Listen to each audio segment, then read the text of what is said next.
Hello,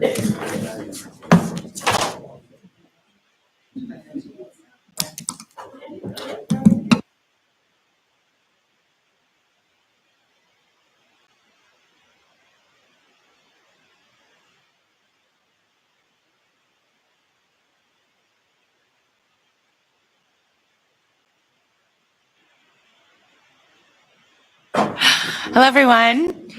Welcome to the Assembly's Infrastructure, Enterprise, and Utility Oversight Committee meeting. We are noticed today at 11:15. Welcome. Thank you all for being here. I'm Erin Baldwin-Day. I am chairing in lieu of Member Johnson, who is on the phone today.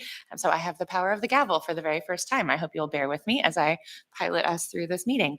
Let's start with member introductions.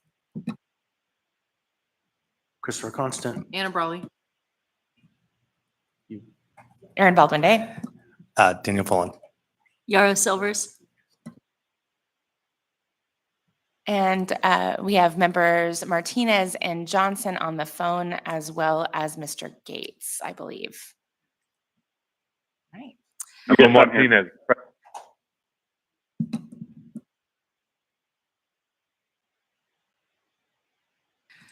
All right. Let's jump right into new business. Oh, sure. Throw me softball. Yeah, just go one by one. Recognize the person on the phone and ask them to say hi. Oh, sure. That way the record's clear. Sure. Thank you. Members on the phone, would you state your name for the record, please, and say hello? Mr. Johnson.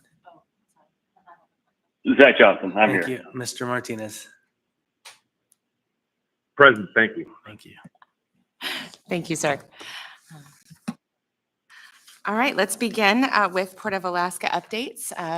Would you all please introduce yourselves? And then I believe you have a presentation for us. I'm Jim Jager, Acting Port Director.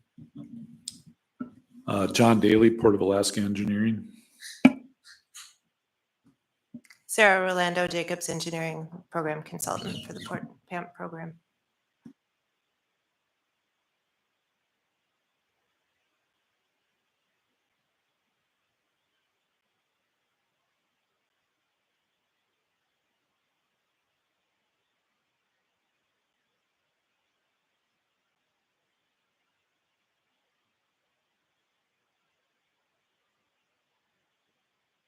Would you be sure that your microphone is on? We're just sorting out an order of slides.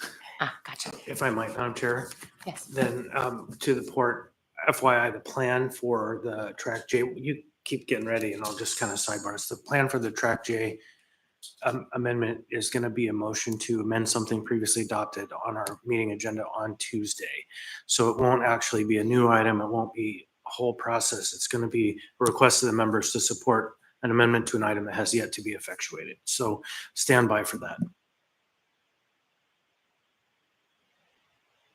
Okay, so we'll start with our non-PAMP port projects. We have a number of things going on.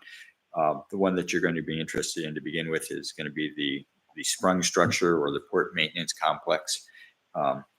We have the equipment. We have used one of our contracts with Michael Baker International to actually do the design for the foundation for that. That is happening right now.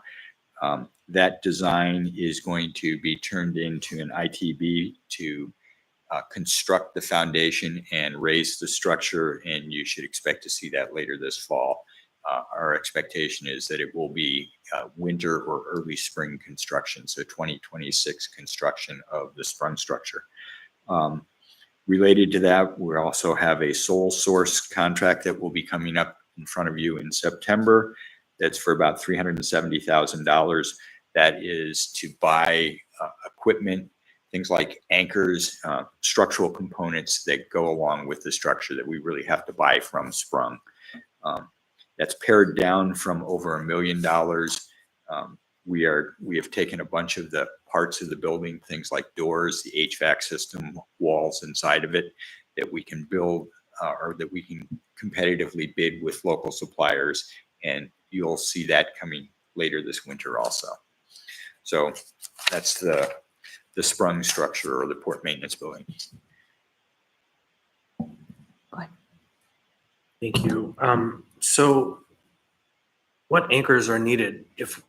Are they somehow different than what we would have purchased for the site when it was previously proposed?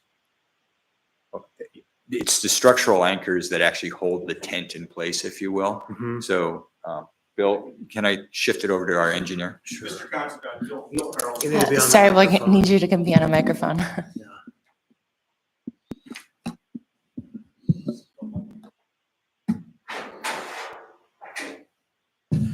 Assembly Member Constant, Bill Carlson, Port Engineer. It did change somewhat. It's a different application. It's a different weather, different consultant. And so the anchors are a little bit bigger. They're double or connected on the top and the sides instead of just the top. Thank you. Just an editorial moment then. The plan previously had lesser anchors for human habitation. I'm really glad the port has this infrastructure. Thank you. Thank you. The next non-PAMP project we're working on right now is the fender repairs. So as you know, we have an aging dock that has some significant fender problems. We have a construction crew on the dock right now repairing fenders that have been planned for a while. Going forward, what you're going to see is this problem's not going to go away. In fact, we're expecting that we are going to have continuing fender issues. So we'll be bringing a 5-year fender program, about $2 million a year for the next 5 years, to come in and repair fenders to keep the docks functional while we're still using them in the process of constructing them.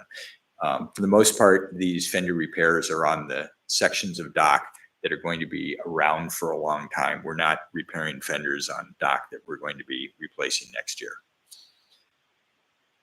We have an energy services contract that is in negotiation right now, and I expect that will be coming in front of you next month for approval. And then we also have our cargo terminal transportation optimization study. We have a change order that will be coming in front of you. And what that change order is going to do is it's an additional circulation study. And what it's really going to be focusing on is the land swap, the lease changes that will have to happen between the port users in order to have proper alignment of their yards with the new dock. Mr. Constant. So this issue is very interesting. Why are we being asked to pay more to the contractor to deliver us a proposal that should have worked from when we originally paid them a pretty big chunk of money? Relatively small compared to the port, of course, but right. So why are we being asked to pay more to get what we asked for to be delivered in the first place? That's what it feels like, at least. Part of when we did the original plan, we didn't exactly know because we didn't have the base study. So the original plan in part went and looked at the base study and said, okay, if we're replacing the dock, how is this going to impact the uplands, the traffic, where things are? And it's been an evolving process. So we came up with a base study that, among other things, showed that, hey, if we don't do any uplands changes, it's not going to work. We're going to have things like roadways do not align with dock trestles. So we had to identify what those problems were. And then as we identified the problems, the study expanded. So we've actually had, I think this is the 4th change order on this. The first change order was asking for simulations so that people could actually understand what was going to happen with the traffic flow so that we could show the exact traffic flow. We did the economic assessment of what would happen. This was at assembly request. What would happen if the port closed down? How much would it cost in alternative charges if we couldn't use the port because we went out of business because of an earthquake or something like that? So that was a piece of this expansion. We had a 3rd phase that required additional stakeholder input. And this 4th phase is saying, okay, with the dock plan that we now have and what we know about all of the uplands and with the input from the users, how do we actually have to shift things around in order to optimize the transportation for everybody? So then the argument is, or the presentation is, that this is all just part of the plan, that there wasn't some failure to deliver a functional plan in the first place.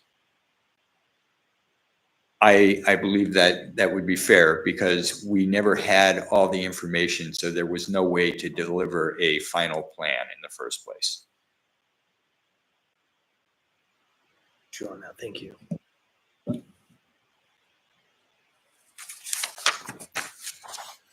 And that's basically our non-PAMP projects that we're expecting to bring in front of you in the next month or so. All right, thank you. Is the rest of this presentation related to the PAMP update? There's a couple pieces. John Daly, Port of Alaska Engineering. I was planning on going over the POL2 assessment piece, and then there's a PAMP update following this. So the POL2, that's petroleum, oils, and lubricant dock number 2. It's a second petroleum terminal. And what this is about is the dock itself has a number of different problems, and we've kind of been dealing with them sequentially and individually. But recently we've kind of looked at it as in totality, if you will, at the overall facility and realize it's kind of like having an old car where all of a sudden you realize everything in there has got a problem. So there's a long list of problems. The hydraulic crane has some issues. The rubber fender elements have fallen off. Some of the fender pin piles are buckled. The main dock piling have corrosion and holes. The cathodic protection system is not up to snuff. And then most recently, one of the pile caps on the approach trestle was found to have serious corrosion issues. So here's some pictures just to get a visual. That's the hose tower and the crane. The crane itself has issues. It's like 30 years old and leaking and bent.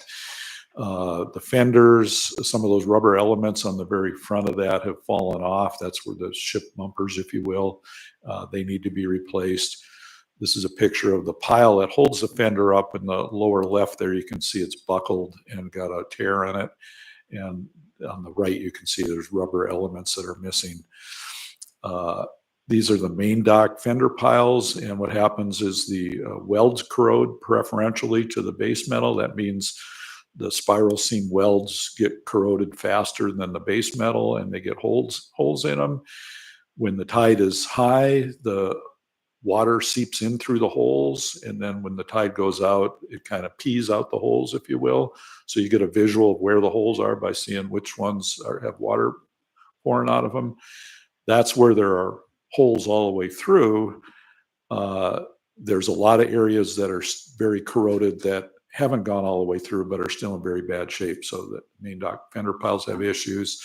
And then this was discovered this spring when they did their annual cathodic protection survey. The guys were down taking CP readings, and they said, "Wow, look at the pile cap here. It's got a lot of issues." That's the first time we've seen this. So this is a precast concrete pile cap, and the bottom of that is spalled away. It's showing exposed rebar with rust. And what we're worried about is this is a pre-tensioned beam, so there's steel tension strands that are in there that are primary structural elements. If they go away, then this thing would break, basically. And we're worried about the load capacity of it. Next slide, please. There's a close-up of the reinforcing that's in question. So right now we're in a holding pattern about driving out there because we're worried about the structural capacity of that.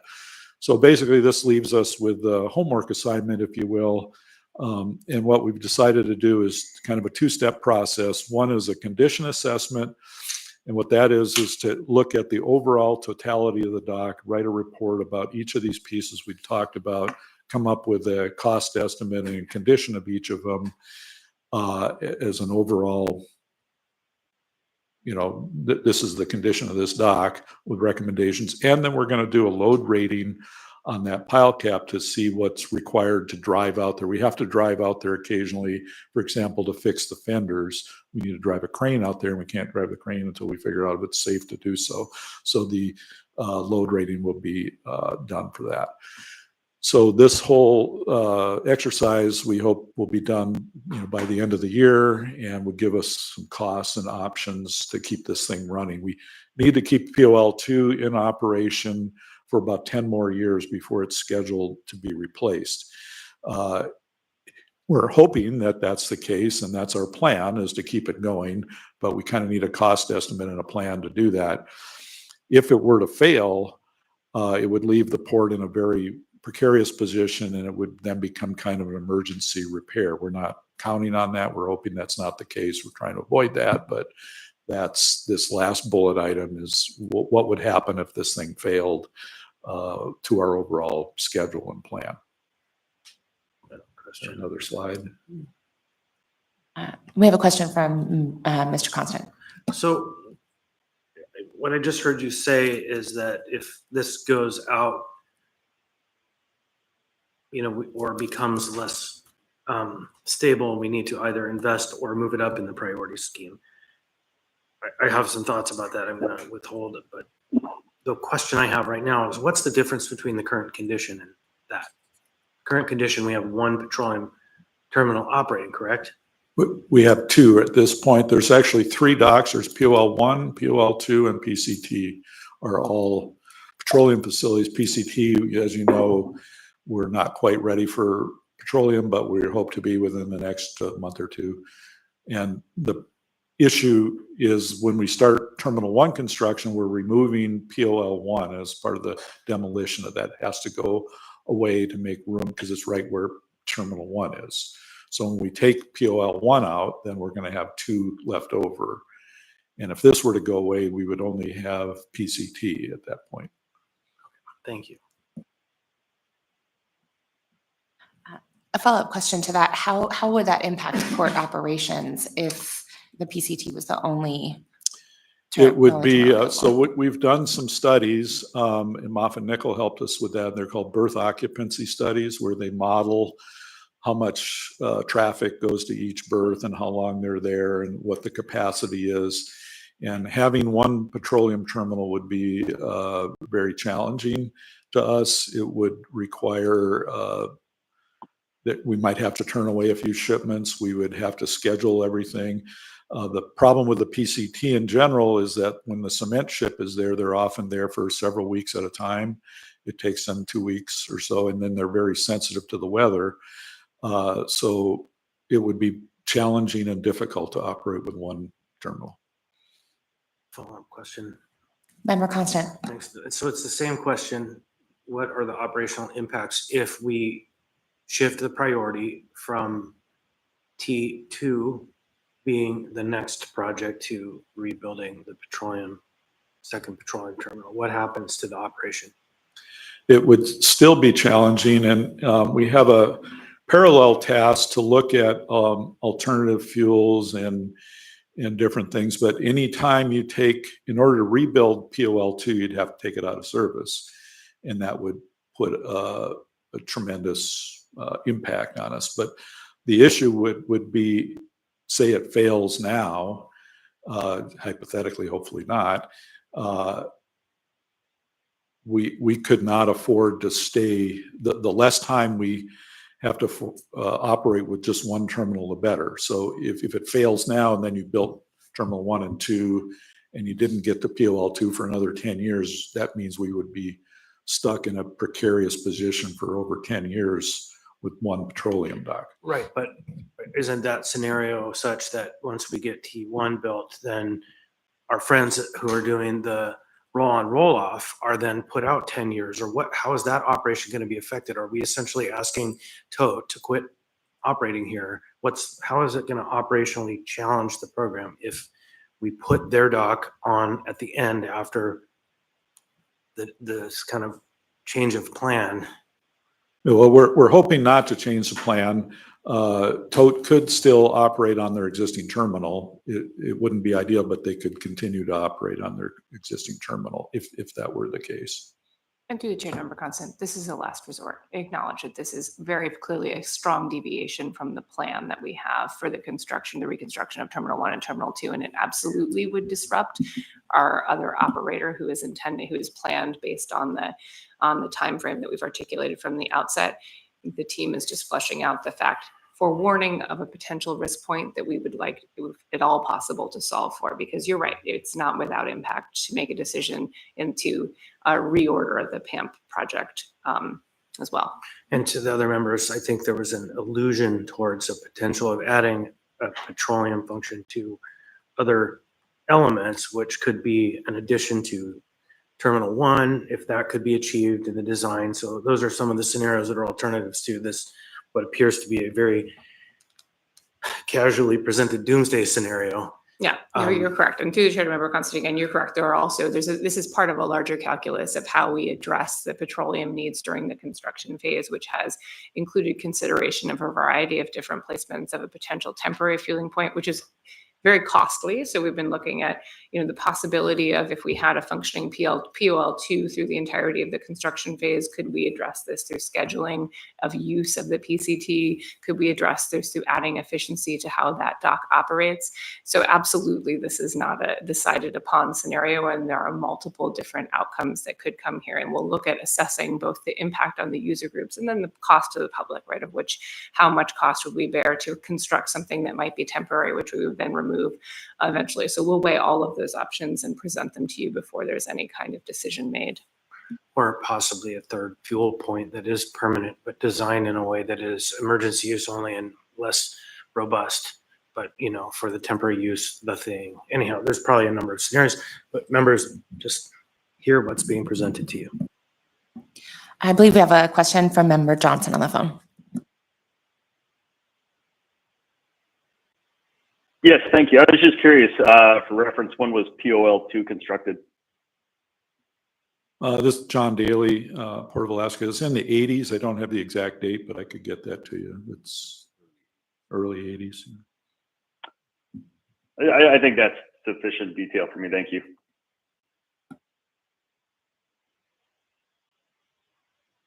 I don't see any further questions. And are members okay with proceeding with the PAMP update? And we'll just take care of that, the entire port presentation as a whole, and then move on to solid waste services. Is that all right with everyone? Okay. I see no objection, so please go ahead. Good morning. My name is Eric Adams. I'm the Jacobs Program Manager supporting the Port of Alaska and the MOA on delivering the PAMP program here. And I'm here to talk about the Terminal 2 design contract. It's going to be on the Assembly agenda, I believe September 9th. Should be going into on-base later today, making the cutoff there. So we have a recommendation award to design firm Cowie. A couple of things I do want to point out. This contract amount is for $3.1 million with a change order authority request of 10% for 318. So total amount authorized will be $3.5 million. We have an NTP issued end of September, and the period of performance is 180 days from NTP. The next slide will talk about the services they're providing there. Terminal 2 key design deliverables. Evaluation of reduced seismic performance criteria. Concept level comparative cost estimates to that reduced seismic criteria, description of anticipated structural damage during design seismic event, description of the anticipated operability of the structure after the design seismic event, and then a proposed inspection and test plans for the post-design seismic event. And then also develop the 35% design as approved by the Assembly AO number 2024-103, which basically mirrors the 6-foot diameter pilings, moving the dock from 69 feet to 120. Basically, T2 is larger, but it's basically following, that AO mentions follow what's in the permits. And so basically that's the 35% design. And those are the deliverables that we'll be getting for that $3.18 million. And a number of cost estimates that we'll come back and share with the Assembly to make some decisions future later on. Any questions on that specific key design deliverables? Okay. I see no questions. So the next one, it is on your next August assembly meeting, change order number 3 for Safe Horse Shaw, proposed at $150,000, and that's to provide as needed support of the crane purchase agreement and the T1 construction contract. And really, this is just making sure that if there is a large claim coming up in T1 construction, that we have the lawyers who crafted the contract readily available to help support the construction team on that. We will only use it as needed, as the Department of Law says we can. We work with Ben closely on that, and this is like an as needed, just to make sure we're covered and can prepare and respond to any claims that potentially could come. So we're requesting for Assembly to consider this and approve it at your next August meeting. So, and then just a quick PAMP update of where we're at with projects really quick. Is there any questions on the last one? Sorry. Member Constant.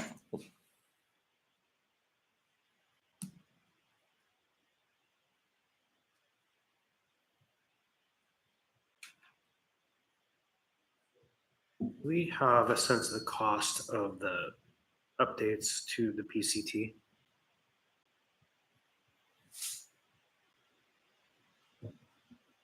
I'm going to have to ask Bill to come up here from the Port of Alaska. Bill Carlson, Port Engineer. Assemblymember Constant, the cost for the PCT, we are going through a number of, I don't have a solid answer with the dollar figure. I can explain any of the aspects of it. We are going through, we're spending approximately $300,000 to do some POV piping modifications, which will make it more simple for the users to operate.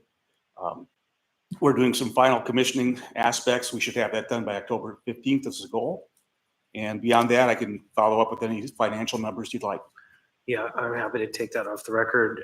So is it fair to assess that October 15th is the target date for completion, or is that just for that portion?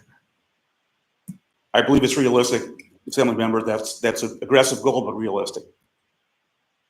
So what he's saying is we hope to be doing fuel vessels sometime shortly after October 15th. It won't be exactly then because we have a cement vessel scheduled for about, I believe it's October 16th. I have to check that, and that schedule always varies a little bit with weather. But that is our target date for having everything 100% operational so that we could pull a fuel ship up if the cement ship wasn't there. So we can reasonably expect November 1st then? Assuming the cement ship's off, yes. Thank you. I definitely will be interested in following up on the cost question. I have myself in the queue. I'm curious for the legal services agreement. What are the claims that might arise during execution of a construction contract? I'm curious about what that looks like.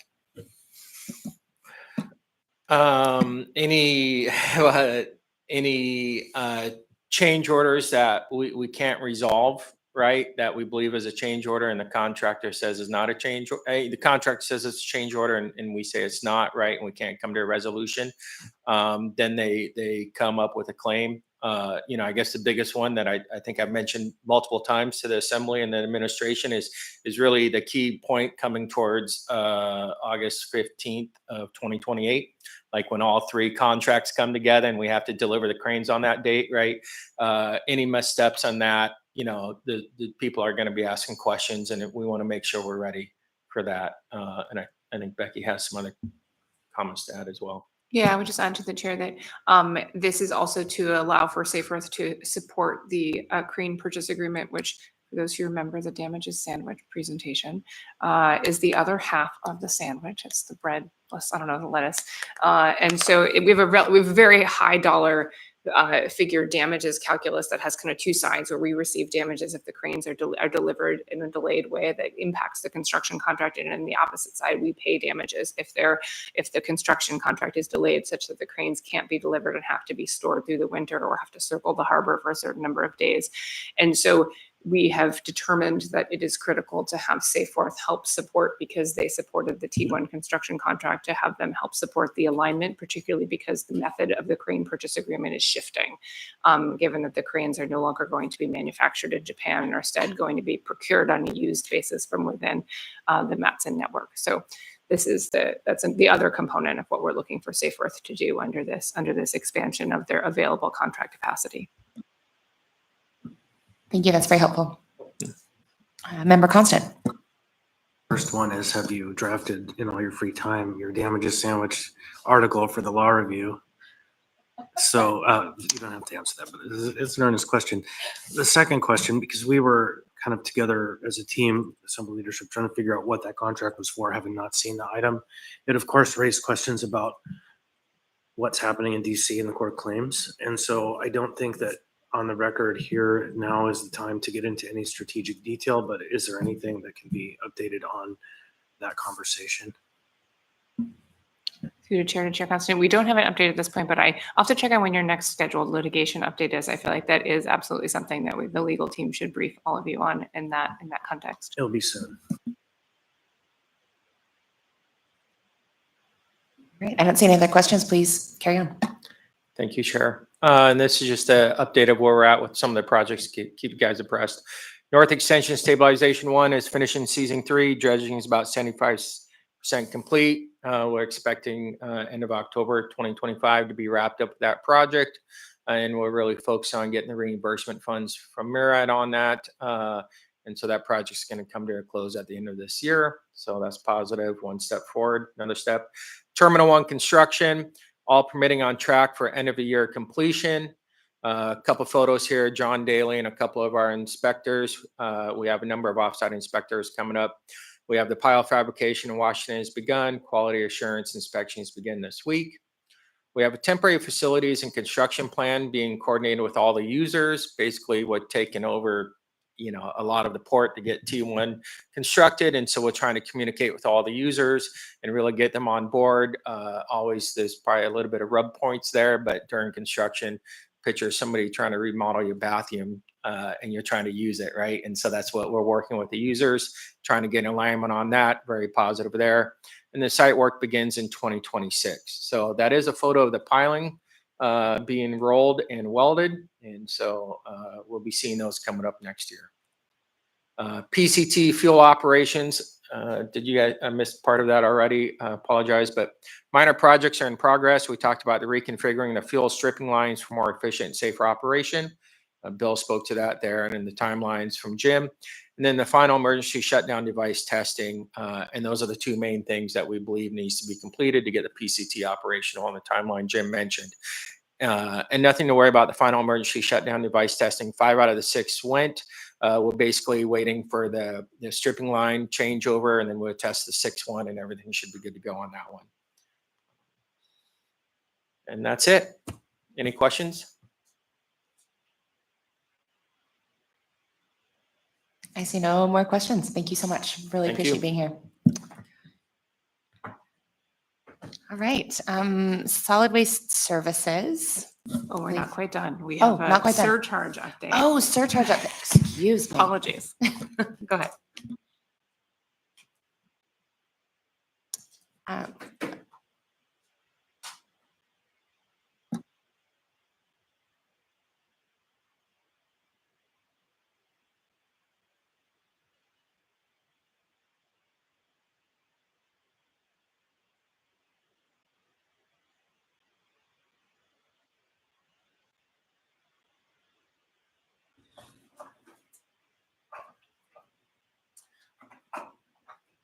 Just a second, as we're working on the PowerPoint, I'm Bill Falsey, the Chief Administrative Officer. I wanted to preview for the Assembly an update on our Port of Alaska Modernization Program surcharge change. Looks like the cable is in here. I want there. Oh, you wanted a USB? Okay, here goes nothing.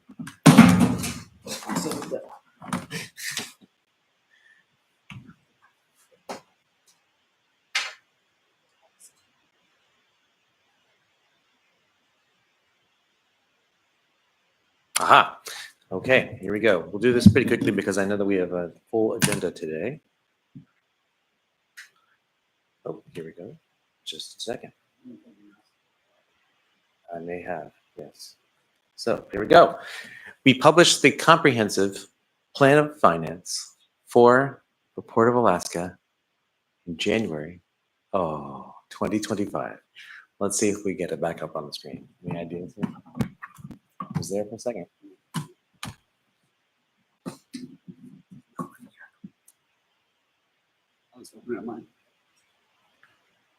Well, I don't want to. Yeah.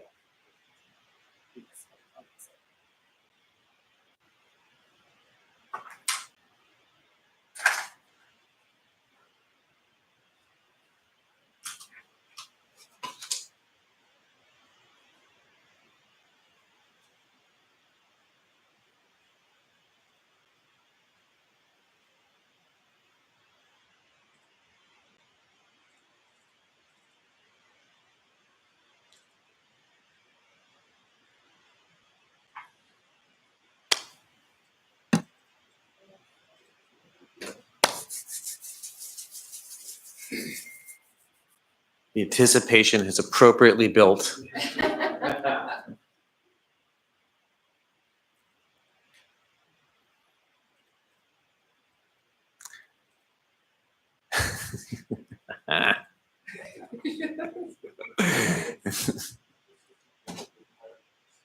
Yeah. He's the old guy.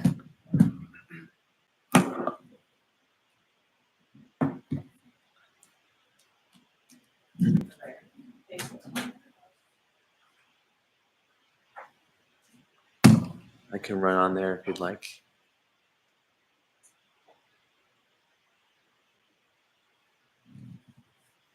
Okay. All right, we've started at the end, so we're going to back up all the way to the beginning.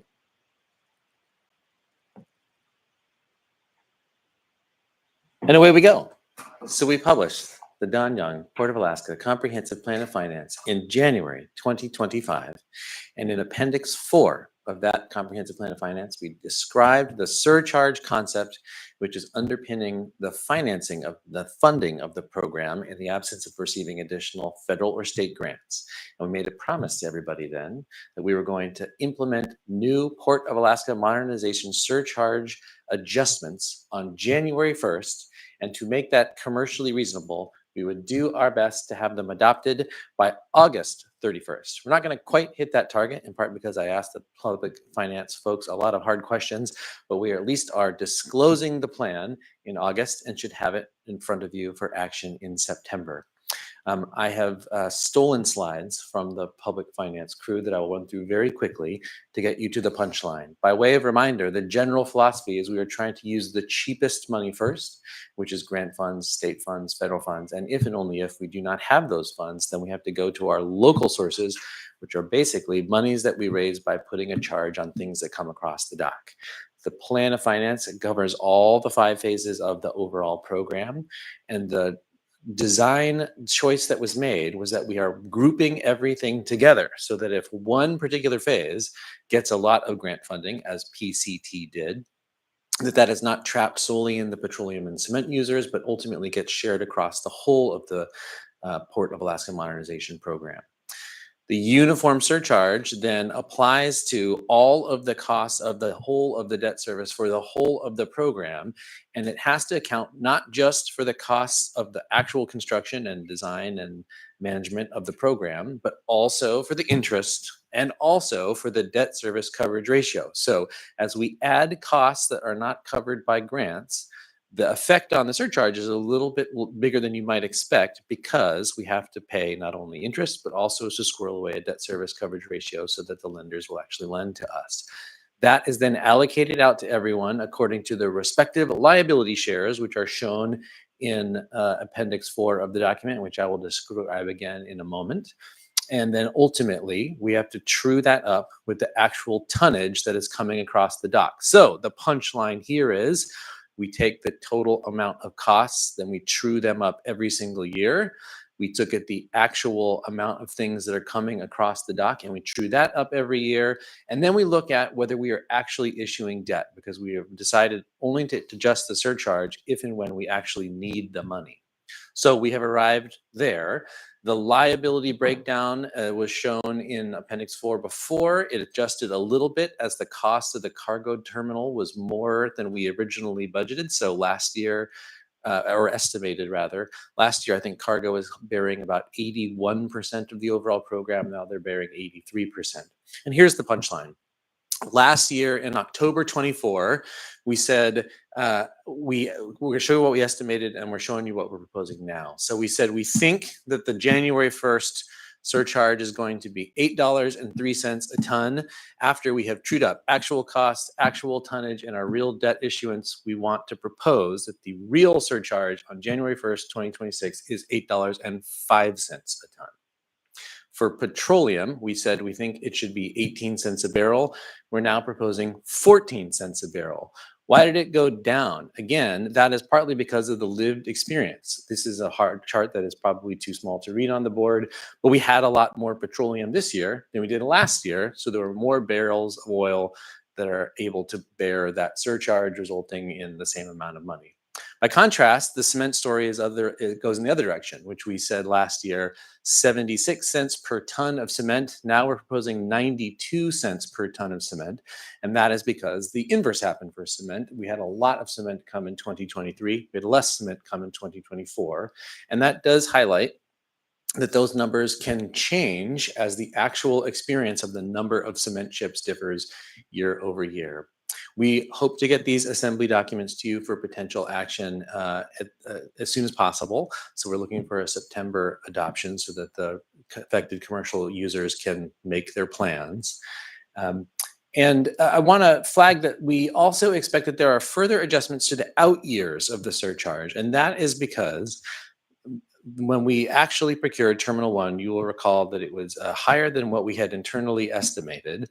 And in order to accommodate that, to fully roll in the second petroleum terminal and to cover the change order authority, there are additional expenses that will come on in 2027 and beyond. And we will disclose all that to the Assembly as we get there.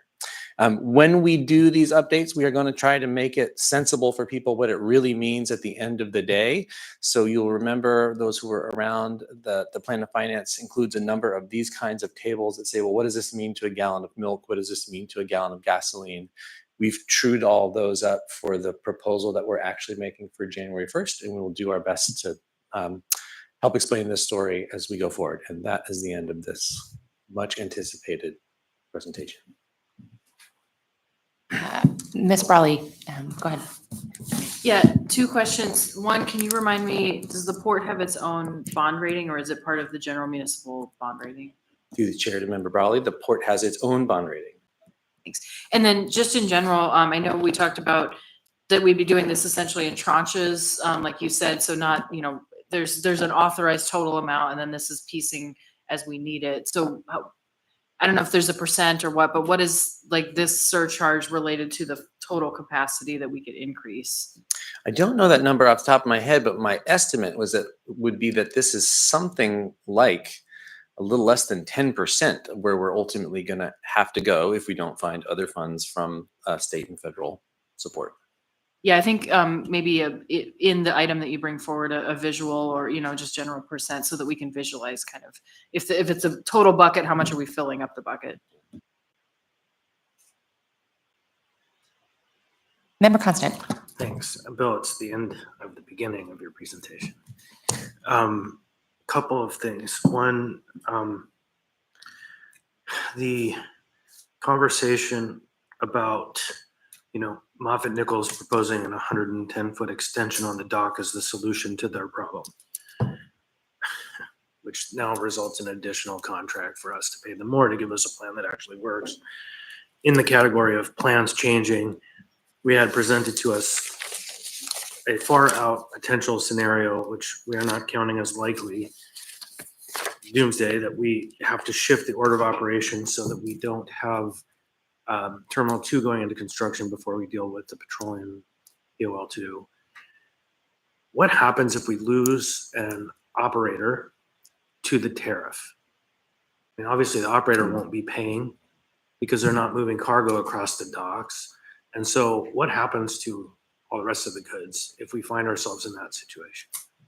Well, that is one of the many reasons why we prefer to have as much of this program funded by grants as possible. Because if there is a total amount of construction costs that this program is going to incur, and those costs have to be spread across the amount of goods coming across the docks, if there's less goods coming across the docks, each of those goods will have a higher surcharge.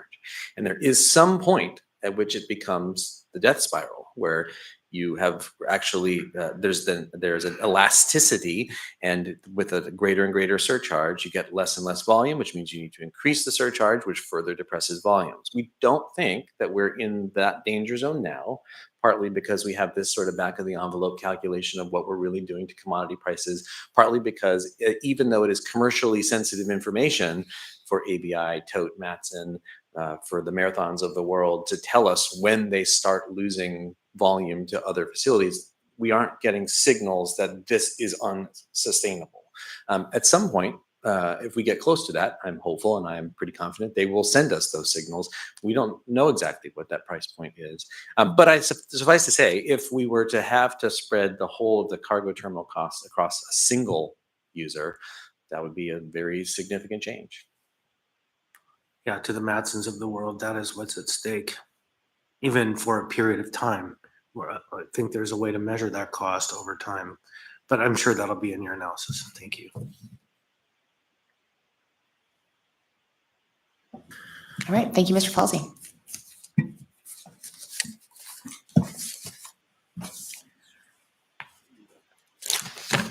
All right, solid waste services. We'd love to hear an update from you. I'm looking at the clock. We are at 12:02 and we're noticed until 12:15. Do we have any opposition to extend the meeting by 5 minutes just to give a little more flexibility for our next presenters? Okay, we will extend until 12:20 if needed.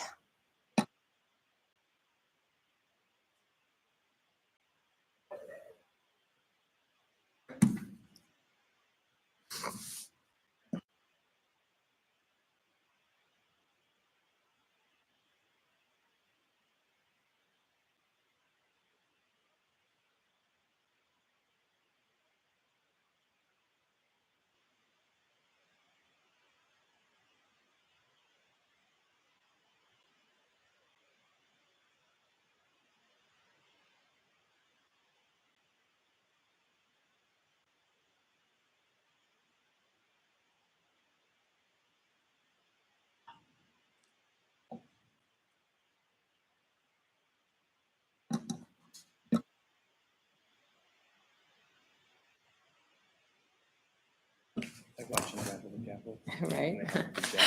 Welcome, please state your name for the record once the technology has decided to cooperate. Thank you. Kelly Toth, Director, Solid Waste Services. Katie Dank, Finance, Solid Waste. So today we're just going to give you a quick update. Happy to share that SWS's VCR will no longer flash 12 o'clock. We're wanted to spend just a few minutes giving you an update as far as what we're doing to upgrade our software. This is all of the software that supports all of the operation of solid waste services.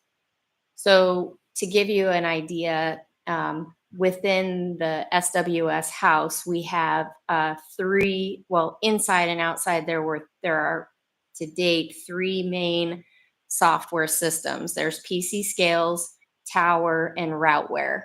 And those 3, you see the lines going in and out from PC Scales and in and out from Routeware. For PC Scales, we do data entry from scaling, ticketing, weighing, reporting. And then on the other side, Routeware provides the information for collections, routing, exceptions, those kinds of things. Then inside the house, Tower provides us the customer service, refuse collection, disposal, all of those functions. So currently we have 3 different softwares that all then roll up into SAP. And so there's quite a bit of interface and alignment that has to take place. Those are 3 different systems, 3 different subscriptions, all the things. 2 of those right now, AMCS also is integrated in with PC Scales and Tower. So today we have outages and interruptions, we have slow connectivity, lack of continuity, and heavy traffic, call traffic for customer service, long wait times. It's not as good as it can be, and we have a great opportunity to make things so much better. So that's why really we haven't done an upgrade for our software since 2014. And if you have an iPhone or any kind of phone, you know that there's a lot of technology updates that have happened since then, and computers overall. So what we're doing is a complete overhaul of our software system. That means that AMCS is the company platform that has actually over time taken and scooped up some of these different software companies throughout the nation, have brought them all within their alignment with their one platform. So that's why we went with and chose AMCS. You actually approved that initial purchase back in May. So now we won't have interface problems. We're going to have real-time updates, and it's going to be so much better for everything. And everything is migrating cloud-based now, which is going to also help with quicker, more efficiencies. So one of those new technologies is Vision AI. This is a look inside of one of the refuse collection trucks. So we're going to have automated material identification to minimize contamination for recycling, material composition analysis so that we can better characterize our waste streams, service exceptions like tracking overloaded containers, et cetera, will all be updated in real time, and then increase safety for the drivers particularly. The other thing is the telematics, all of our trucks. So what you had approved was for 14 of our collections trucks. What you're going to see on this next AM in September will be for all the transfer trucks, all of everything will have telematics on it. So we're going to be able to have data for not just collections, but for all of our fleet.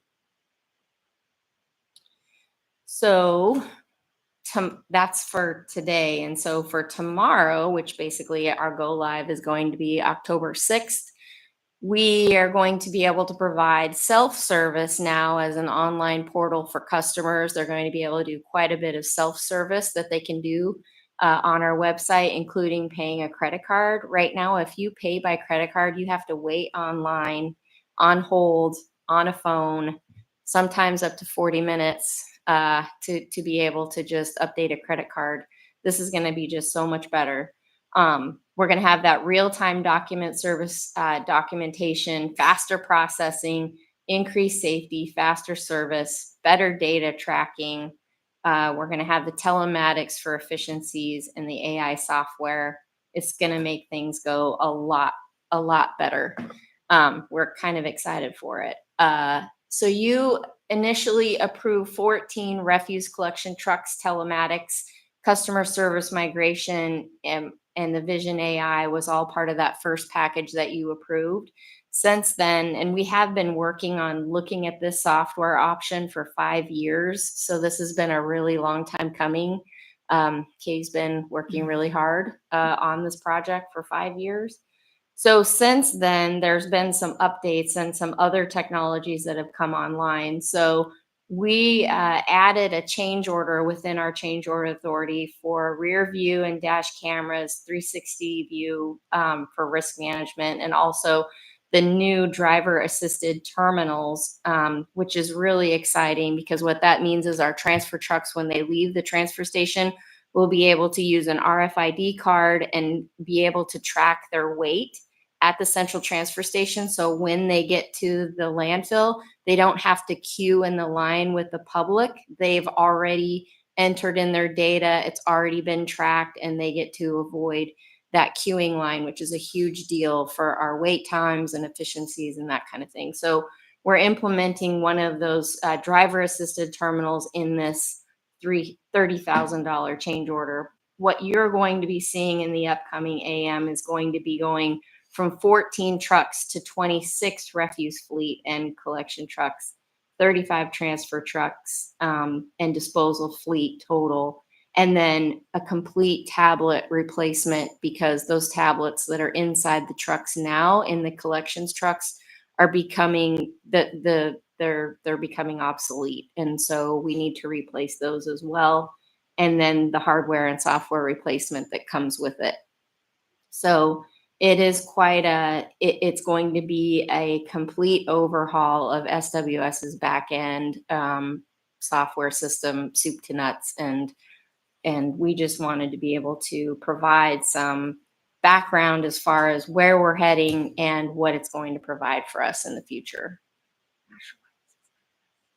So kind of gone through what all of those key points are. You kind of see it there.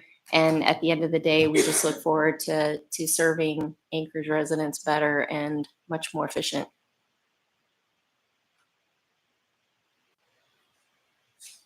Thank you.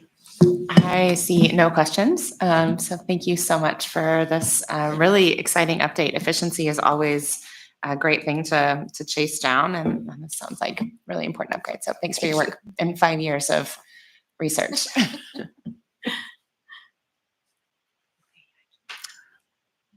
All right. I think our next item is Solid Waste Services and AWU project updates.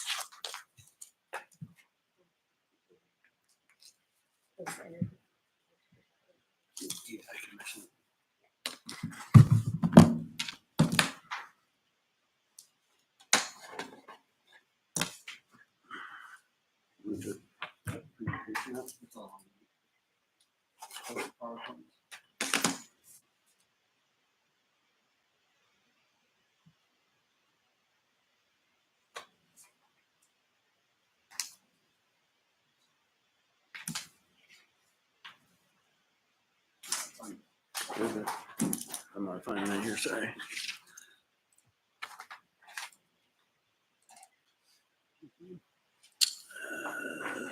This one right here. Oh, this one? No, next one. This one. Yeah.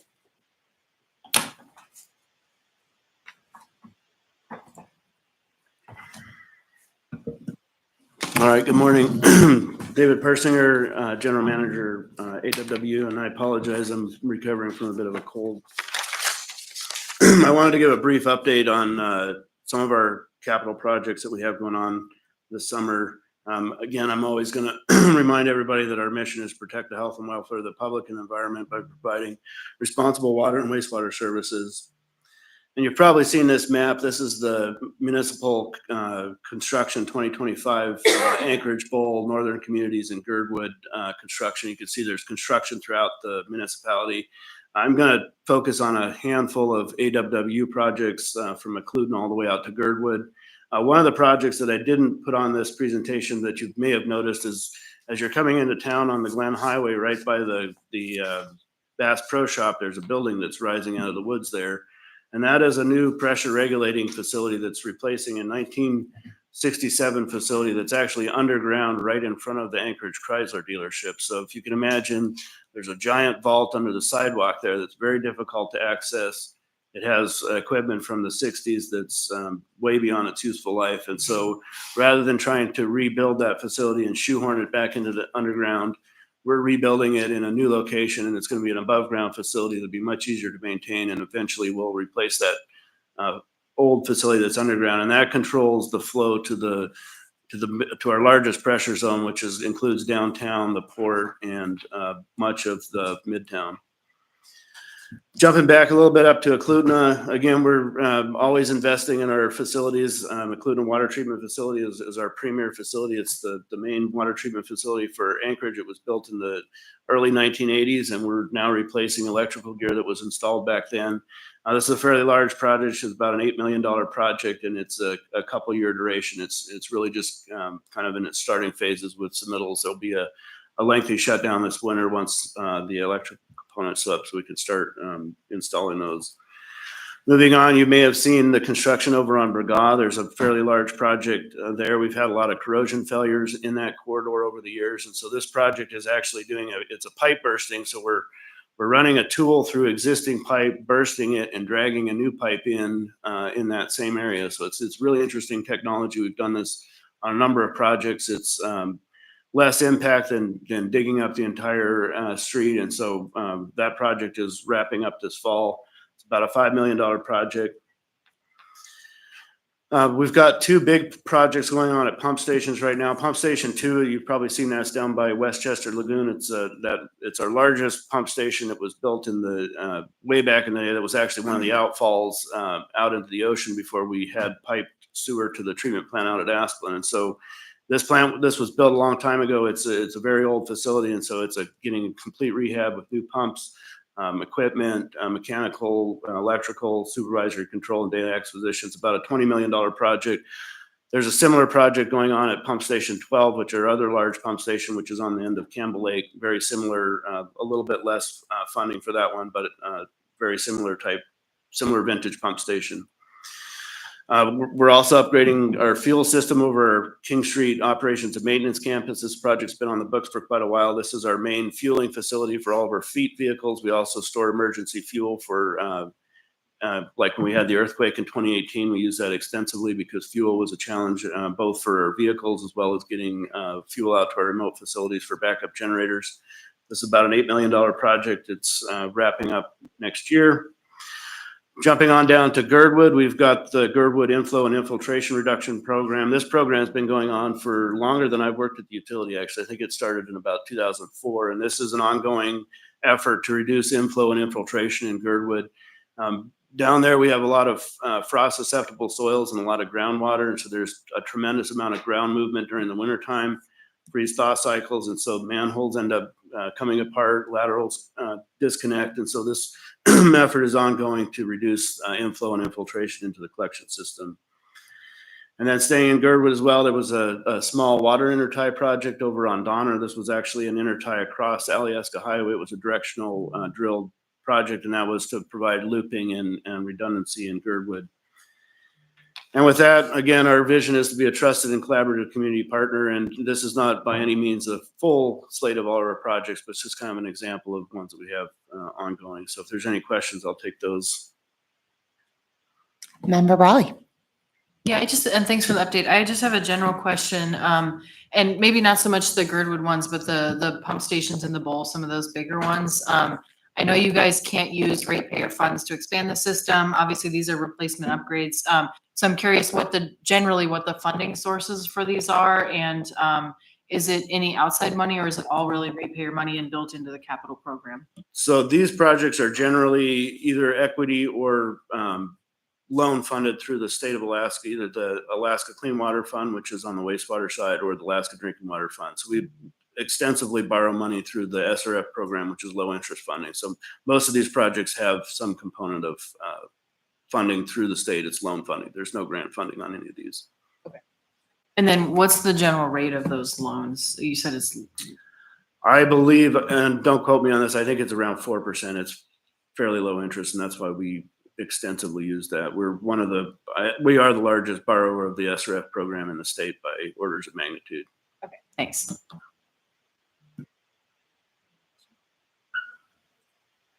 Member Constant. I would just offer that I never dug so deeply into the aquifer as I did after the prompting of one of my peers, and I did note that all of that is lined out in the aquifer in those very painful tables at the end. So if you're so motivated, you can read it all, at least as the condition was in 2023.